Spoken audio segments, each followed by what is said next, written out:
सर्वे भवन्तु सुखिनः, सर्वे सन्तु निरामया, यानी सब सुखी और निरोग हों। इसी सूत्र वाक्य के साथ मध्य प्रदेश में साकार हो रही है देवारण्य आर्थिक उन्नयन योजना। आयुर्वेद सदियों से भारत की अमूल्य निधि है। अब इसे बढ़ावा देने के लिए मध्य प्रदेश सरकार ने इस महत्वपूर्ण योजना की शुरुआत की है।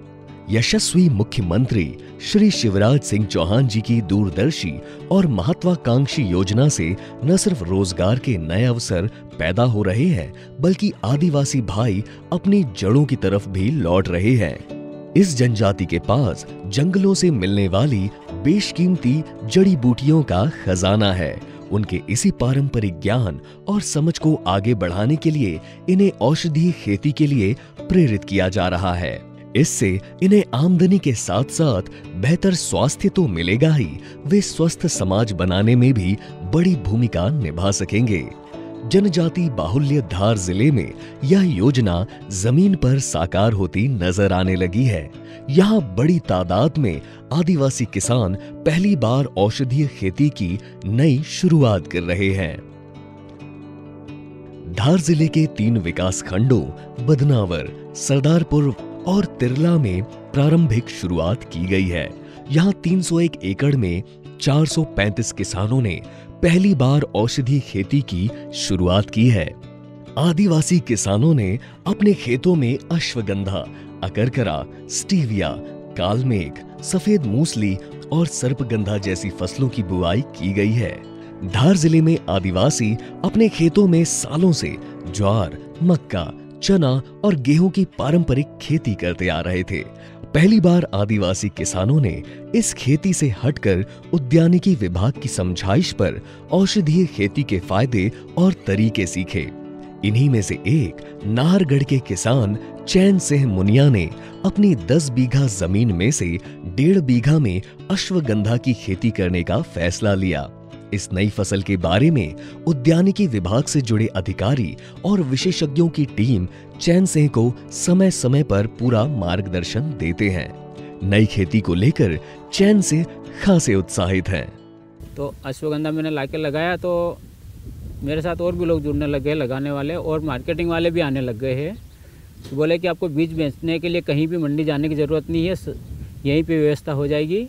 तो ऐसा लग रहा है कि हमारा मुनाफा अच्छा होगा। शायद उद्यानिक विभाग वालों ने अच्छी राय दी है हमको। इसी गांव के कई और किसान भी इस नवाचार में शामिल हुए हैं।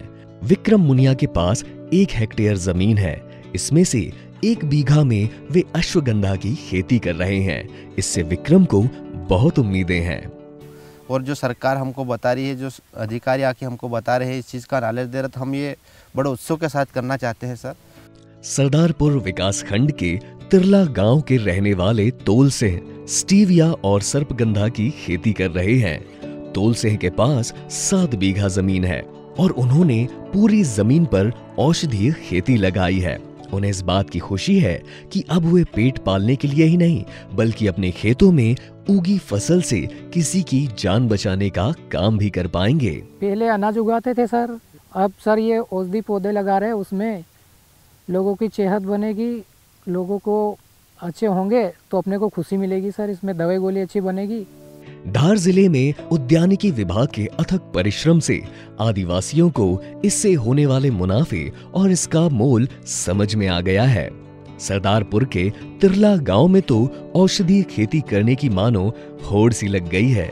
यहाँ के किसानों में अब एक नया जोश भर गया है। अब हमने ठान लिया है कि औषधि खेती करेंगे और धार जिले का नाम रोशन करेंगे। सर, अभी जो कोरोना जैसी महामारी आई थी, ऐसी महामारी से हम लड़ सकते हैं सर। इस औषधि से हम खुद भी स्वस्थ रह सकते हैं और इसको जो भी दूसरे यूज़ करेंगे वो भी स्वस्थ रह सकेंगे। और इससे सर हमको थोड़ा मुनाफा भी पहले की फसल से कुछ ज़्यादा मिलने की उम्मीद है। किसानों में यह जज्बा कायम करने के लिए उद्यानिकी विभाग के अमले ने गांव-गांव बैठकें लेकर उन्हें प्रेरित किया। बहुत थोड़े वक्त में किसानों को जो समझाइश दी, अब उसका असर देखने को मिल रहा है। हमारे बहुत बड़ा टास्क था कि उसको डाइवर्ट करना, और वो भी एक बहुत कम समय के अंतर्गत, क्योंकि जब हमने फील्ड में देखा तो हमारे पास विद इन द 1 वीक के अंदर पूरा खेत तैयार हो चुका था। विद इन द 1 वीक में हमको उसको फसल चेंज, क्रॉप चेंज करानी थी। तो इसके लिए हमने पूरी एक रणनीति बनाई। जिला प्रशासन हर मुमकिन कोशिश कर रहा है कि योजना से जुड़े किसानों को इसके बहुआयामी लाभ मिले। धार जिले में हम लोग बेसिकली कोशिश कर रहे हैं कि मेडिसिनल प्लांट्स की खेती को बढ़ावा दें। इससे दो चीज़ें रहेंगी, एक तो हमारे किसानों की आय बढ़ेगी और दूसरा खेती में जो हम डाइवर्सिटी चाह रहे हैं वो भी आएगी।